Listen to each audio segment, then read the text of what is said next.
Salut à tous, Steve, supporter of Marseille, j'espère que vous allez bien en ce début de semaine. On va débriefer ensemble ce match. TFC OM, 37e journée de Ligue 1, victoire 5-2 de nos Olympiens au Stadium de Toulouse. C'est parti. Pas de supporters officiellement en déplacement, puisqu'il y avait encore ces fameux arrêtés préfectoraux qui encore empêchent la liberté de circulation des gens, des supporters. On stoppe, on atténue le mouvement ultra, tu vois. Après, ils te sortent des théories à 10 € la place en déplacement. Mais pour ça, il faudrait avoir l'autorisation de se déplacer, tu vois. Le stadium était bien rempli, il y avait les supporters toulousains d'un côté, et tout le reste, c'était des supporters marseillais un peu dispatchés, dissimulés et en groupe à certains endroits, tu vois. Marseille a clairement joué à domicile, on le sait, à Toulouse. Ça supporte l'OM, n'en déplaise aux Toulousains. Pour le jeu, bon, je te mets la compo tout de suite. Je me décale un peu, j'avais ma grosse tête là. Hop là. Bon, mais Garcia est reparti sur un 4-2-3-1 très classique avec, on peut dire, l'équipe type de l'année dernière. À part Camara qui était moins là, c'était plus Rolando, mais c'est l'équipe type de l'année dernière, tu vois. Mandanda dans les buts. Donc Mandanda, je le crédite, moi, d'un match correct. Il a fait des interventions sur des sorties, sur sa ligne. Certes, il prend 2 buts. Le premier, c'est à bout portant. Et le deuxième, il est un peu long, quoi, un peu lent à se détendre. Mais bon, il en a sauvé 2-3. Donc, tu vois, je ne vais pas l'enterrer sur ce match-là. Un match correct de Mandanda, tu vois. La défense centrale, donc c'était Camara et le retour de Rami, puisque Kaletakar était suspendu. On a quand même souffert hein, en face avec Gradel, Leia Iseka, le frère de Michi qui a joué une saison chez nous et qui n'a rien fait. Ben là, il a réussi à mettre un but. Bon, un but que normalement, si tout va bien, toi, moi, même Nolan Roux, il le met ce but, tu vois. Par contre, je comprends finalement pourquoi il joue à Toulouse et pourquoi en fait ce mec ne trouve pas de club. Quand il a marqué, j'avais la haine, j'étais avec mon pote, je suis putain, Iseka, tu vois, il marque contre nous. Il avait la balle de 2-0, il est au point de pénalty et le mec, il arrive à frapper la barre, quoi. Non, en vrai, Leia Iseka, c'est le Michi Batshuayi de Wish. Camara et Rami, donc, quelquefois mis en difficulté. Sakai à droite, Sakai, top match. Je le mets dans mes best, tu vois.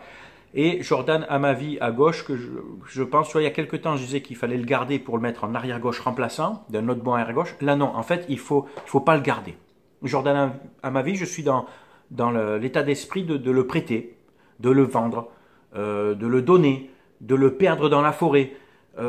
Jordan Amavi, tu n'as plus aucune cohérence de jeu, quoi. Tu défends mal. Alors, on va me dire, ouais, mais il y a du lourd dans son couloir. Eh, ça va, il y a du lourd. Oh, c'est Toulouse. Et ça va. Et puis, tu joues à l'OM, au bout d'un moment, si tu n'arrives pas à contenir des ailiers de Ligue 1, on l'a bien vu en Europa League, tu étais à la ramasse. Alors en Ligue des Champions, les ailiers droits des équipes adverses, ils vont te violer à chaque fois, quoi, et sans préliminaire. Non, Jordan Amavi, c'est bon. J'en ai un peu marre, tu vois. Donc j'espère qu'on va te vendre dans un club anglais qui va donner 25 millions, j'exagère, mais là-bas, tu sais, un mec comme Bounassar vaut 40 millions en Angleterre, donc t'imagines. Non, voilà. Bon, bref, Jordan Amavi, j'ai pas aimé son match. Le milieu de terrain, c'était Gustavo Sanson. Gustavo, match correct. Au début, j'ai mis dans ma publication, j'ai dit qu'il avait fait un bon match. En revoyant les images, etc. Pardon, on va dire qu'il a fait un match correct. Il était présent défensivement, offensivement aussi. Il a récupéré moins de ballons que Morgan Sanson qui était plus dans le travail de l'ombre. Bon, le premier but, il vient de ces deux-là. Gustavo aux avant-postes, qui tente, en fait, c'est une frappe qui est déviée. Ça arrive dans la surface, Morgan Sanson sans contrôle. Et là, tu vois, Morgan Sanson, tu fais plaisir. Là, tu t'es appliqué. Des fois, je te reprochais un peu ce manque d'application. Et tu égalises. Derrière, presque, Morgan Sanson met un deuxième but, une frappe du gauche, mais trop sur le gardien, tu vois. Mais le milieu de terrain était stable, costaud, a tenu l'opposition adverse des Toulousains. Et après, on avait notre ligne offensive. Ocampos, Payet, Thauvin et Valère Vermain devant. Ocampos, qui pour moi fait un bon match. Un bon match encore toujours pareil dans l'effort, dans le dépassement de soi, dans l'abnégation, dans le repli défensif. Moi, je vais vous dire, je vais aller loin, je vais choquer les gens, mais je préfère avoir 6 joueurs comme Ocampos sur une feuille de départ, une feuille de match, que des mecs, des fois, comme Strootman, comme Ranonjic, ou comme des fois Payet ou Thauvin qui choisissent un peu leur match, tu vois. Enfin, des guerriers, il te faut dans cette équipe ce genre de mec qui va compenser les faiblesses et les errances des autres. Toi, tu es obligé de l'avoir, ce genre de joueur-là. Payet en 10, qui pour moi a fait une bonne première mi-temps, dans les déplacements, dans la distribution du jeu, et puis qui s'est un peu éteint en seconde mi-temps, tu vois. Et Thauvin, alors Thauvin qui était brouillon jusqu'à ses 2 buts, tu vois, j'étais avec mon pote, on en parlait, je me suis dit, putain, il m'a gonflé, ses dribbles, toujours pareil, tu vois. Alors, il a donné, il a essayé, mais des fois, pas dans les bons coups, quoi. Pas le bon choix pour Florian Thauvin. Des fois, la passe qu'il faut faire, le tir qu'il ne faut pas faire, tu vois. Mais à la fin, il marque quand même ses 2 buts. Valère Germain, que j'ai malheureusement trouvé transparent, c'est dommage parce qu'il était sur une bonne dynamique, il marquait des buts il y a quelques temps. Et puis là, ben, il est retombé un peu dans ses travers de joueur un peu perdu, errant sur le terrain. Bien remplacé par Clinton Ng, d'ailleurs, qui a fait une très bonne rentrée. Donc, à la mi-temps, on rentre à 1-1. Ça allait dans les deux sens. Ça pourrait très bien être un 2-0 pour eux, comme un 2-1 pour nous. Enfin, c'était vraiment un match assez, tu vois, ouvert, ça allait vite. De toute façon, les derniers matchs de championnat, en général, ça se passe un peu comme ça. On l'a vu d'ailleurs sur tous les stades de Ligue 1. Il y a eu énormément de buts, hein, à Lille, à Paris. Deuxième mi-temps, donc Sakai, je suis content pour lui, tu vois. Super travail sur le côté droit. Il y a un centre, Ocampos, qui a la lutte. La remet, tu vois, de la tête. Au début, je pense qu'il voulait la remettre pour Germain. Et puis Sakai, pied gauche, frappe. Oh, très beau but, frappe sèche. Le but de Sakai m'a fait penser au but de Zambrotta contre l'Ukraine, Coupe du Monde 2006, Italie-Ukraine. Oh, je sais, je vais chercher loin, mais tu sais que moi, j'ai une mémoire d'éléphant. Et ceux qui se rappellent de ce but de Zambrotta du gauche, eh ben, c'est un peu à peu près ça, quoi, tu vois. Bref, je suis content pour Sakai, premier but en Ligue 1, et puis il nous donne l'avantage. 5 minutes après, eh ben, Toulouse, eux aussi, ne se laissent pas abattre, et puis égalise par Gradel, un petit mouvement devant la surface. Il élimine, frappe du pied droit instantané. Mandanda, surpris ou masqué, je ne sais pas, un peu long à se déplier, tu vois, tel un poulpe. Ben là, c'était plus un saumon, tu vois. Eh ben, ils égalisent. C'est pas grave, on s'est dit, c'est un match ouvert, je ne me suis pas inquiété, tu vois. Et puis après, il y a eu le show Clinton Ng. Très, très bonne rentrée d'Ng, qui a remplacé donc Valère Germain. Et là, on a profité des qualités réelles d'Ng, c'est-à-dire la vitesse, le jeu en profondeur. Donc, tout d'abord, ça part de Morgan Sanson dans nos 40 mètres, qui lance parfaitement Sakai sur le couloir. Une passe entre deux défenseurs toulousains. Sakai qui passe dans leur dos et dans la profondeur, sans contrôle, qui la met bien dans l'axe pour Ng, qui n'a plus qu'à ajuster le gardien. 3-2, bien joué Sanson, bien joué Sakai, bien joué Ng.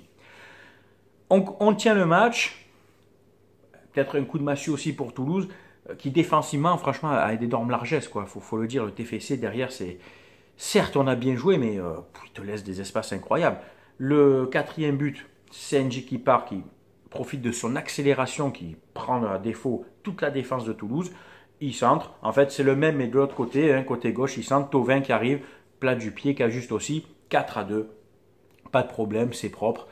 Et le cinquième, encore un très bon travail d'Ng, voilà, qui part encore sur le côté gauche, qui revient, qui dribble, qui résiste au retour du Toulousain, qui la met bien à Thauvin, qui cette fois ne fait pas sa spéciale, là toujours pareil, non, il est rentré, frappe du pied droit, sous barre rentrante, un peu le même qu'il avait mis, il me semble, il y a 2 saisons à Nice, si tu te rappelles, hein, frappe du pied droit, c'est bien qu'il varie un peu plus son jeu, Thauvin, c'est ce que j'ai dit d'ailleurs, juste dès qu'il a marqué, qu'il fallait qu'il varie plus son jeu. Et donc, bon, on gagne 5-2, jusque-là, bon, pas de problème, bon. On est 6e, à 1 point de Montpellier. On va lutter à la dernière journée pour cette 5e place qui va être juste bon, anecdotique, 5e, 6e. Après, ça se joue à quelques millions pour, tu sais, les droits TV, etc. Le classement, bon, ça ne changera pas grand-chose, mais un peu la dignité de finir au moins un peu mieux. Mais ce que je veux revenir donc sur ce match, c'est quand je vois la qualité de jeu, l'application technique, le ballon qui circule bien, peu de déchets, tu vois. Tactiquement, nos joueurs étaient bien en place. Ng qui d'un seul coup se trouve à un niveau de très bon joueur de Ligue 1, qui réfléchit, tu vois, qui lève la tête, qui résiste, qui dribble pas pour rien. Ça laisse penser, est-ce que certains joueurs ont choisi leur match à un moment donné? Est-ce que sur ce match-là, ils étaient relâchés, comme j'ai dit, sans pression, donc on joue bien? Est-ce que l'adversaire, en l'occurrence Toulouse, était vraiment si faible que ça? Ça laisse le doute, tu vois. On se dit, est-ce que vraiment vous avez joué le jeu à fond toute la saison? Est-ce que vraiment vous avez tout donné? Quand je vois l'intensité, et ça on peut le voir pas par rapport à l'adversaire, on le voit par rapport à vos qualités techniques et l'intensité que vous avez mis à aller chercher les ballons. Le même match, vous jouez pareil contre Amiens ou Nantes, eh ben les gars, le match d'Amiens, on fait pas 2-2 à domicile, et le match de Nantes, on le gagne. Et je vais même aller plus loin, on fait match nul contre Reims à domicile et en début de saison contre Rennes. Je parle même pas du match contre Lyon, parce qu'on était vraiment en dessous d'eux. Mais tous ces matchs-là, Nantes, Rennes, Reims, Amiens, ça en fait des points. Eh ben, on serait à la lutte encore pour la 3e place. Donc je vais te dire, j'ai l'impression qu'on arrive en fin de saison. Certains veulent se sublimer un peu, si leur agent à dire bon, maintenant il va falloir un peu que tu te bouges parce que le mercato va arriver. Est-ce que tu vas rester à l'OM qui joue pas de Coupe d'Europe? Est-ce que tu vas être transféré? Mais pour ça, il faut il faut que tu montres un peu mieux tes qualités. Ça laisse perplexe, tu vois. Les déclarations des joueurs comme Mandanda, Rami, Thauvin qui ont clairement fait comprendre qu'ils vont être là la saison prochaine. Alors, pure démagogie, pour pas faire genre je veux partir, je veux laisser, tu vois, on abandonne le navire, ou vraiment sursaut d'orgueil de se dire tous les trois, les 3 champions du monde, on a fait une sale saison, on va essayer de se rattraper. Concrètement, quels sont les objectifs? Pour Thauvin et Mandanda, c'est d'aller au championnat d'Europe des Nations en 2020, c'est clair et net. Rami, on le sait, l'équipe de France est terminée. Rami, est-ce qu'il veut surtout refaire une bonne saison pour essayer que ça lui serve de tremplin pour aller ailleurs, mais il n'a pas besoin de ça parce qu'à 33 ans, si son agent est bon, il lui trouve un point de chute aux États-Unis et c'est réglé. Est-ce que c'est aussi une manière de dire moi je reste, si vous voulez me vendre, si vous voulez me faire partir, il faudra me trouver un club qui me paye autant. Tu vois ce que je veux dire? C'est genre moi je reste parce que je suis bien là dans mon fauteuil à 350 boules par mois, tu vois. Mandanda et Thauvin, Mandanda qui reste à l'OM, je peux comprendre parce qu'il n'aura pas 50 offres. Ah, ça va être quoi? Des offres chinoises, américaines? Faut pas se leurrer. Mandanda en Europe, il n'a plus la carrure qu'il avait déjà. Il est parti en Angleterre, ça l'a pas fait. Là, il sort d'une sale saison, il n'aura pas des offres, ça va pas courir, tu vois. Il n'aura pas des opportunités à tire-larigot. Et Thauvin qui lui déclarait que si l'OM ne jouait pas la Coupe d'Europe, vous voudrez partir. Bah, écoute, Flo. Vas-y, pars. Trouve-toi un club qui te payera autant. Moi, je suis pas contre ton départ. Je vais pas te cracher dessus. Tu es le meilleur buteur de la saison, le meilleur passeur. Mais pour moi, tu n'as pas fait une bonne saison au vu de ton statut, au vu de ce que tu veux prétendre. L'équipe de France, jouer dans des grands clubs. Ben, cette saison-là, elle est mitigée, tu vois, quand même. T'as marqué contre des équipes faibles. Donc, Thauvin, sursaut d'orgueil ou pure démagogie, je sais pas. Je pense qu'à un moment donné, il n'aura peut-être pas trop le choix non plus parce qu'il faut vendre. On a 80 millions d'euros de déficit, plus ce qu'il va falloir donner à Garcia, sauf si Garcia, son agent lui trouve un point de chute ailleurs, donc il n'y aura pas besoin de l'indemniser.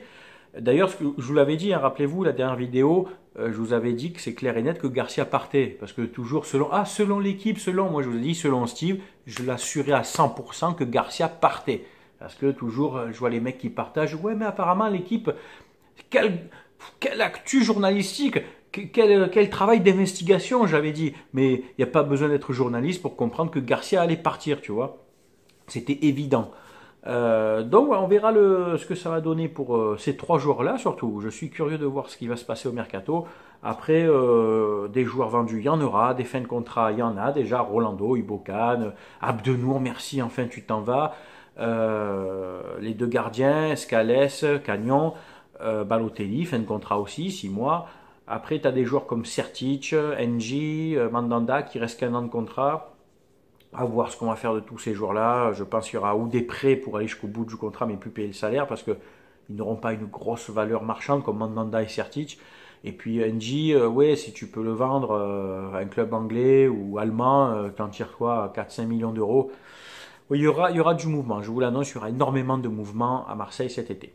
Voilà, c'est tout pour ce débrief, un peu long, je suis désolé, et un peu en retard, on est lundi. Je vous souhaite à tous quand même de passer une très bonne semaine. Vous le savez, avec moi ici, on parle foot, on est là pour débat tactique, pour parler ballon, on respecte les avis de chacun. Vous êtes tous les bienvenus sur ma chaîne YouTube, Facebook, sur Twitter, n'hésitez pas à inviter vos amis. Si tu veux t'abonner à ma chaîne, tu es le bienvenu. Si tu veux mettre un like, un dislike, tu as le droit aussi de ne pas m'aimer, voilà. Mais toujours dans le respect. Portez-vous bien. Ciao tout le monde, à bientôt.